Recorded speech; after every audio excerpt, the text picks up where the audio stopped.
चला मंडळी, येताच ना माथेरानला तर खर्च आणि ट्रॅव्हलिंग व्हिडिओच्या शेवटला सांगितलेला आहे, त्यामुळे व्हिडिओ पूर्ण बघा आणि लाईक, शेअर आणि सबस्क्राईब करू मात्र विसरा नको.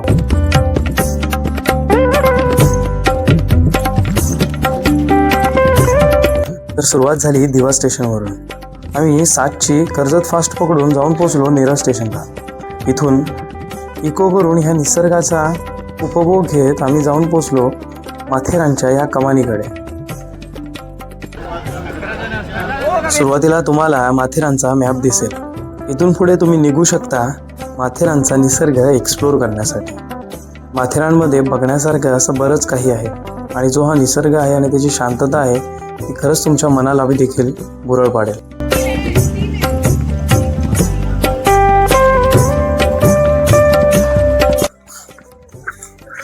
तर नमस्कार मित्रांनो, तुम्ही आता आहात माथेरानमध्ये. आता मी तुम्हाला दाखवतो एंट्रन्स. ॲक्च्युली एंट्री ह्याच्यापेक्षा खूप मागे होती. मी आता जी दाखवतोय तिथून आपण ऑटोने पण जाऊ शकतो किंवा तुम्हाला जर एक्सप्लोर करायचं नसेल तर तुम्ही घोड्याने देखील जाऊ शकता. माझ्या समोर बघताय हे माथेरानचं वेलकम बोर्ड आहे. इथून आता आपण आतमध्ये जाऊ, तिथे काही स्पॉट असतील ते एक्सप्लोर करू. इथे ॲक्च्युली वेगवेगळे पॉईंट आहेत, ते पॉईंट एक्सप्लोर करू. बघू आपण काय जेवढे पॉईंट शक्य होतील तेवढे जास्तीत जास्त एक्सप्लोर करण्याचा प्रयत्न करू. पण व्हिडिओ तुम्ही मात्र शेवटपर्यंत बघा. आता हे अमनगाव स्टेशन आहे. तर तुम्हाला जर बऱ्याच गोष्टी एक्सप्लोर करायच्या असतील तर इथून तुम्ही बाय वॉकिंगच जा, जेणेकरून तुम्हाला जे काय माथेरानमध्ये पॉईंट्स आहेत ते बघायला भेटतील बाय वॉकिंग. जर तुम्ही इथून वॉकिंग बघितलात ना तर इथला नेचर पण एवढा खूप सुंदर आहे. बरीचशी झाडं आहेत आणि त्याच्यानंतर बरेच पर्यटक इथे असतात. त्यांना ॲक्च्युली हिल स्टेशन आहे. सध्या आम्ही जेव्हा आलो आहे तेव्हा थंडी थोडी कमी आहे, पण तरी पण स्टील गर्दी तेवढीच आहे जेवढी इतर दिवशी असते.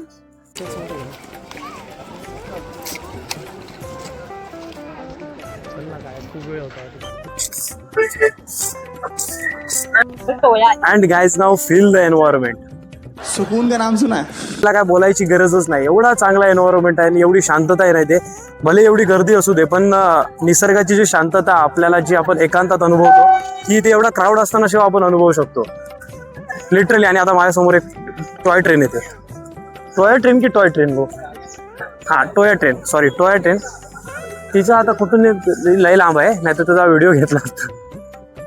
ॲक्च्युली मी व्हिडिओ घेत होतो तिचा, पण ती लय लांब होती तर ते घेतलं असते. सॉरी, मी माझं मराठी बोलता बोलता कधी कधी मालवणी एक्सेंट बाहेर पडता. आणि इथे ॲक्च्युली माझा माईक बंद झालेला. तर सांगत हे होतो की हा जो रस्ता आहे हा रेग्युलर रस्ता आहे आणि ह्याच्या खाली आहे ना हो ट्रॅक आहे. तर या ट्रॅकवरून देखील जी माणसं चालत होती ती बघून आम्ही जळत होतो की आम्हाला कसं तरी करून त्या ट्रॅकपर्यंत पोहोचायचं आहे. कारण इथून जो ॲडव्हेंचर एक्सप्लोर करण्याला जी मजा आहे ना ती ह्या रस्त्यावरून नव्हती. म्हणून आम्ही निघालो त्या रस्त्याच्या शोधात, कसे तरी एकदा त्या ट्रॅकवर पोचूया आणि तिथून पुढची जर्नी आपण एक्सप्लोर करूया. तर पुढे आम्ही ॲक्च्युली कसे तरी पडत झडत त्या ट्रॅकवर पोचलोच. व्हिडिओ आहे पुढे, बघा तुम्ही.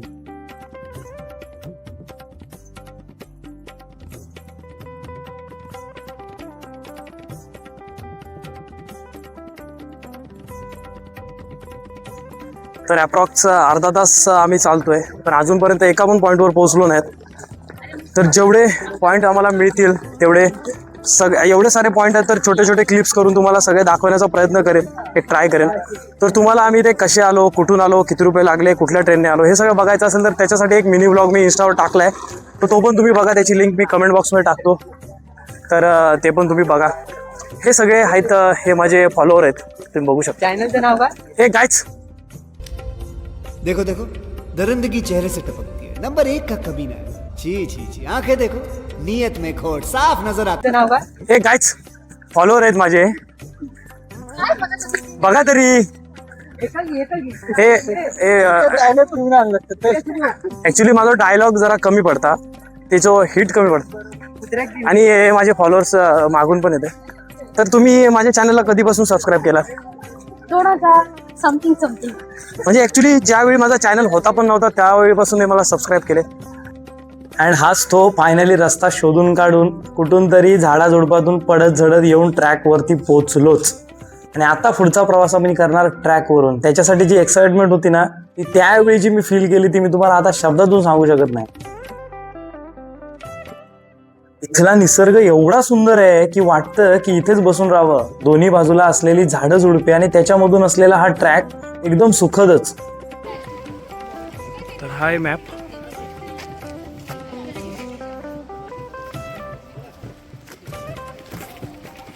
ॲक्च्युली ते बरेच पॉईंट दाखवलेले आहेत, म्हणजे ॲक्च्युली पॉईंट आहेत पण कुठे ते पण शोधणं पण मुश्किलच आहे. पण बघू आपण जेवढं शक्य होतं तेवढं एक्सप्लोर करू. तुम्ही बघू शकता हे माथेरान स्टेशन. इथून अमन लॉज पर्यंत ट्रेन सुद्धा जाते, पण आपण ट्रेनपेक्षा जास्त प्रिफर करू शकतो बाय वॉकिंग. आता आपल्याला जायचंय इथून वरती, तिथून आपण काही पॉईंट एक्सप्लोर करू. पॉईंट्सकडे जाण्या अगोदर तुम्हाला माथेरानचं मार्केट मिळेल. या मार्केटमध्ये देखील तुम्ही तुमचा थोडा वेळ इन्व्हेस्ट करा, कारण ह्या मार्केट नंतर पुढची जी दुकानं आहेत ना, पुढे सगळं फक्त माळरान आहे. त्यामुळे या मार्केटमध्ये वेगळी दुकानं, वेगळ्या वस्तू आणि माथेरानमधल्या काही स्पेशल गोष्टी आहेत ना इथे, तर त्या तुम्ही एकदा फिरून एक्सप्लोर करा आणि नंतर तुमची पुढची जर्नी चालू करा.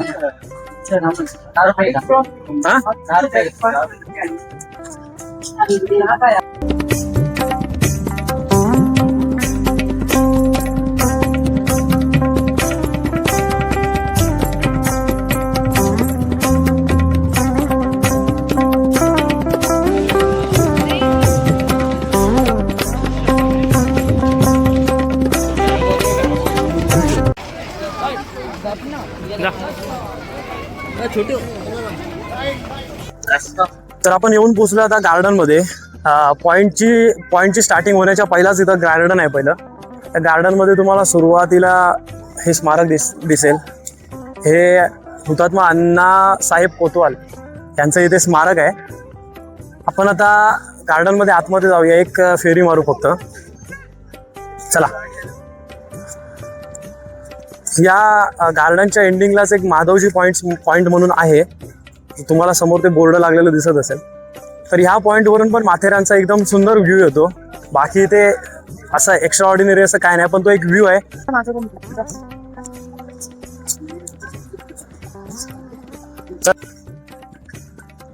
तर हा आहे माधवजी पॉइंटचा व्ह्यू, जो मी तुम्हाला दाखवतो. चल.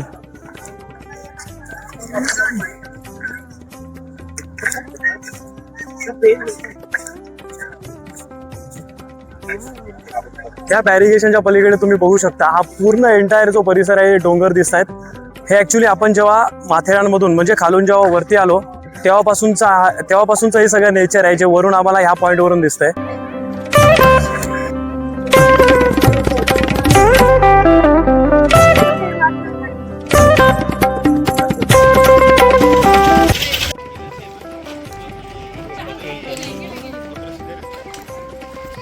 तर इकडे इको पॉइंट आहे. आपण इको पॉइंटला जाऊ. Right now we are only 1.1 kilometre far from echo point. तर इको पॉइंट आहे ह्या डिरेक्शनला. तुम्ही जेव्हा इको पॉईंटवर याल ना, तेव्हा तुम्हाला असे घोडे दिसतील, जे तुम्हाला इथून खाली जाण्यासाठी आहेत. हा घोडा बघा, तुम्हाला दिसत असेल त्याने पाय फोल्ड केला आहे. तर तो जो घोडा आहे बेसिकली तो आराम करतोय, कारण ते तसेच आराम करतात. And here we guys finally तुम्ही येऊन पोचलात इको पॉईंटवर माझ्याबरोबर. हा आहे माथेरानचा इको पॉईंट. म्हणजे सगळ्यात अट्रॅक्टिव्ह पॉईंट हा इको पॉईंटच आहे, कारण या इको पॉईंटवरून 2-3 पॉईंट कुठले दिसतात आपण बघू. ह्याचे पण मी 2-3 शॉट घेतो आणि पुढच्या पॉईंटवर जाऊ आपण.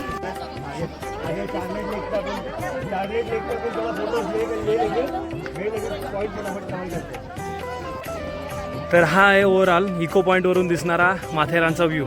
आता इथून मी तुम्हाला दाखवतो. माझ्या समोर तुम्हाला जो दिसतोय ना, तो प्रभावती दुर्ग आहे. त्याच्यानंतर त्याच्या साईडला दिसतोय, एक मिनिट व्हिडिओ क्लिअर करतो. एक मिनिट. हा आहे, हा प्रबळगड आहे. आणि ह्याच्या बाजूला तुम्ही सरळ बघितलात ना, हा तो बघा, तो आहे इर्शाळगड. म्हणजे ओव्हरऑल या इको पॉईंटवरून आपण हे तीन गड आपण बघू शकतो. प्लस हा एकदम सुंदर असा व्ह्यू इथून आपण बघू शकतो. ह्या बघा, ह्या डोंगर रांगा. इथून सनसेट खूप चांगला दिसेल, पण आम्ही दुपारी आल्यामुळे तुम्हाला मी ॲक्च्युली ते फोर्ट वगैरे दाखवले आणि या रांगा दाखवल्या. इथूनच आहे हे Shivsangrahalaya. It is the most valuable and interesting thing for me from that day. कारण ह्या शिवसंग्रहालयात येऊन मी एवढा प्रसन्न झालो, अक्षरशः म्हणजे मला माथेरानला आल्याचं चीज झाल्यासारखं वाटलं. या शिवसंग्रहालयामध्ये तुम्हाला सुरुवातीलाच शिवाजी महाराजांचा डाव्या पायाचा ठसा त्याची प्रतिकृती दिसेल, जी आपल्या सिंधुदुर्ग किल्ल्यावर आहे. या शिवसंग्रहालयात इतिहासातील बरीच शस्त्र आहेत. ही शस्त्र तुम्हाला खूप खोलवर इतिहास सांगून जातात. महाराजांची जुनी पत्र, त्याच्यानंतर महाराजांच्या आयुष्यात घडलेले प्रसंग, मग ते आग्र्याहून सुटका असू दे किंवा तह असू दे, हे सगळे प्रसंग तुम्हाला ह्या एका जागेवर बघायला मिळतील. तसेच आडसरी, शेर, मापट, चिंपाट अशी मापणीची भांडी देखील तिथे आहेत. त्याच्याबरोबरच बऱ्याच जुन्या गोष्टी तुम्हाला इथे बघायला मिळतील.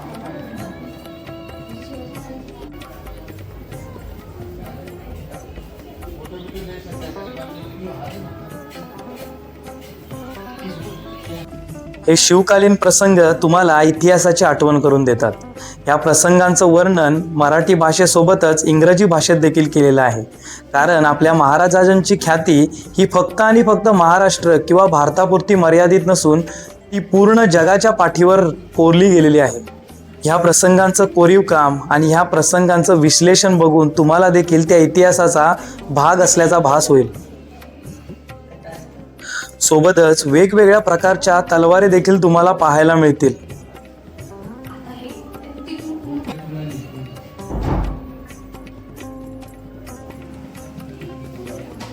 चिलखत असू दे, दानपट्टा असू दे, महाराजांचा पोशाख असू दे, इथे सर्व गोष्टी तुम्हाला एका जागेवर बघायला मिळतील.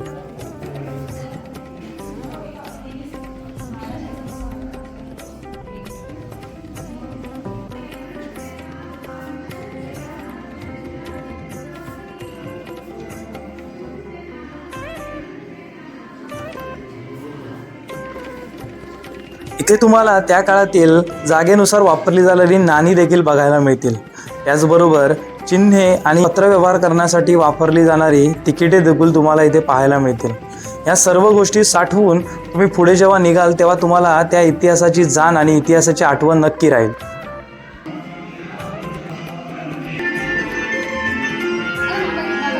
मी पुढे येते.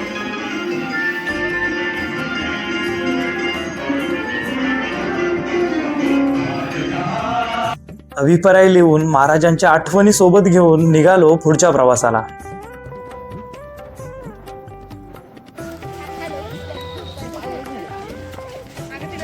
So here we guys. आता आपण जाऊया लेक वरती. तुम्ही लंच केल्यानंतर ज्या शतपावली करायच्या असतात त्या करण्यासाठी तुम्ही इथून लेकवरती जाऊ शकता. दाखवतो तुम्हाला लेकवरती कसं काय आहे, कसा नेचर आहे तिथला.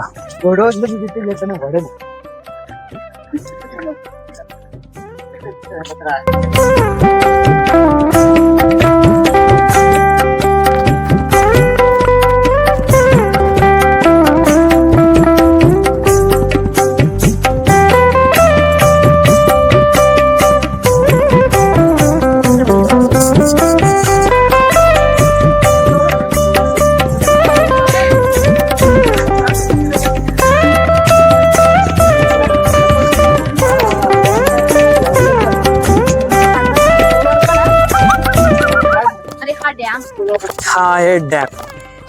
हा पण एक माथेरानमधला पॉईंटच आहे, ज्या पॉईंटवर तुम्हाला जर रेग्युलर तुम्ही डॅम वगैरे बघत असाल तर या पॉईंटमध्ये तेवढं वेगळं असं काय नाही. पण ठीक आहे, आम्ही आलोच होतो तर हा शार्लॉट लेक आणि लॉर्ड पॉईंट म्हणजे सेमच, सगळे सिमिलरच पॉईंट आहेत. म्हणजे एका पॉईंटवरून बघितलं ते सेमच लोकेशन तुम्हाला दिसणार इथून. लॉर्ड पॉईंट देखून हे असं काहीतरी इथं लिहिलंय, पण मला नाही वाटत की सगळे वेगळे वेगळे पॉईंट आहेत. सगळ्या पॉईंटवरून एक सेमच लोकेशन मिळतं. आणि हे तलाव पण ठीक आहे, तुम्ही बघू शकता. पण आपल्यासाठी इंटरेस्टिंग नाही, नक्कीच नाही, कारण आपण हे गोष्टी बऱ्याच आपण गावाकडे ऑलरेडी बघतो. मला मासे दिसत आहेत का तिथं? तो केवढे मोठे मोठे मासे आहेत तिथं.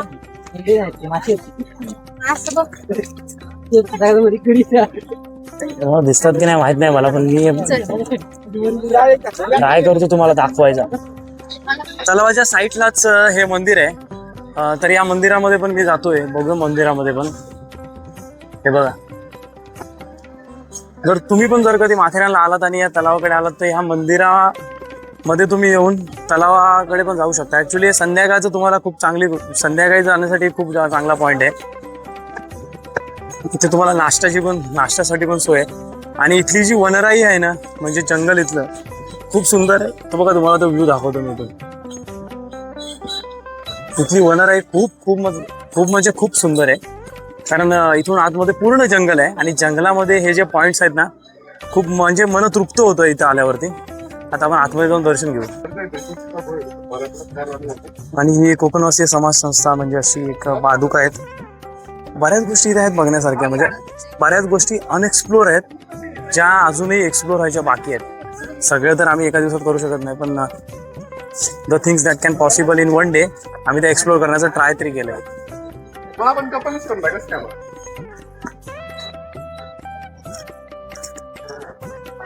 तर मंदिरामधील जी शांतता आहे ना, ती पण खूप चांगली आहे.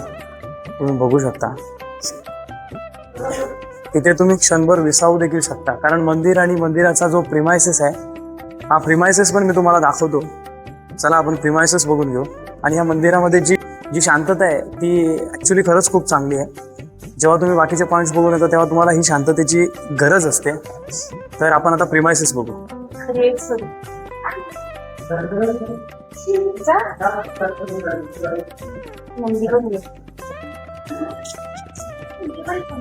तर हा आहे मंदिराचा प्रिमायसेस. मंदिराच्या शेजारी देखील हे एक छोटं मंदिर आहे आणि इथून तुम्हाला पूर्ण जंगल आहे. म्हणजे मंदिराच्या तिन्ही बाजूला जंगल आहे. एक साईडला तर तुम्ही तलावाकडून येता ती जागा.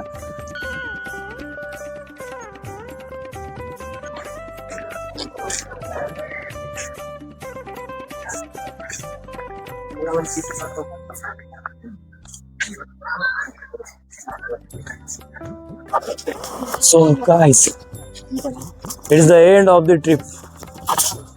सगळे पॉइंट संपलेत. एनर्जी पॉइंटच्या पेक्षा जास्त संपले. मला एक गोष्ट कळत नाही, तुम्ही फिरायला येता तर हे घोडे वगैरे बुक कशाला करा. ऍक्च्युली ते जर तुम्ही कधी येत असाल आणि सगळे पॉइंट जर एक्सप्लोर करणार असाल, ही चूक तुम्ही पोच करू नका. कारण सगळ्या पॉईंटवरून तुम्हाला सेम व्ह्यू भेटेल. तर येताना एक डायरी बनवून आणा, ज्यामध्ये नोट डाऊन करा की तुम्हाला ॲक्च्युअल काय करायचं, काय एक्सप्लोर करायचे. ते ठराविक पॉईंट आहेत, तेवढे पॉईंट करा, सनसेट बघा अँड देन क्लोज ऑफ. तर मित्रांनो, खालचे सगळे पॉईंट बघून आम्ही आता निघालो परतीच्या प्रवासाला. तुम्ही बघू शकता बोर्ड. धन्यवाद सर, व्हिजिट अगेन. तर तुम्हाला देखील जर व्हिडिओ आवडला असेल तर लाईक, शेअर, सबस्क्राईब करा आणि कमेंट करून सांगा की तुम्ही कधी प्लॅन करताय माथेरानला यायचा. आणि माथेरानला जर आलात तर कोणते पॉईंट तुम्ही एक्सप्लोर कराल. So please check this out आणि माथेरानचा नक्की व्हिडिओ बनवा आणि आपल्या चॅनलला टॅग करा. आता बघूया ह्या वन डे ट्रिपसाठी आपल्याला खर्च किती आला. आम्हाला ट्रॅव्हलिंगसाठी पर पर्सन 280 रुपये लागले. एंट्री तिकीट पर पर्सन 60 रुपये, 50 रुपये माथेरान गेटवर आणि 10 रुपये शिवसंग्रहालयात. गेम्स जर तुम्ही खेळलात तर 100 रुपये आम्ही पकडून चाललो आणि लंचसाठी 200 रुपये, असे पर पर्सन 640 रुपये लागले. तर या 640 रुपयात तुम्ही खूप एक्स्ट्रा ऑर्डिनरी रित्या माथेरान एक्सप्लोर करू शकता with some extraordinary memories and extraordinary things. तर भेटूया अशाच एका नवीन व्हिडिओमध्ये. तोपर्यंत चॅनलला सबस्क्राईब करून ठेवा. व्हिडिओ आवडला तर लाईक करा आणि बेल आयकॉनवर क्लिक करून ठेवा, जेणेकरून असेच नवनवीन व्हिडिओ तुमच्यापर्यंत पोहोचतील. पुढचा प्रवास कुठे करायला आवडेल ते देखील कमेंट करून सांगा. तोपर्यंत टाटा, बाय बाय.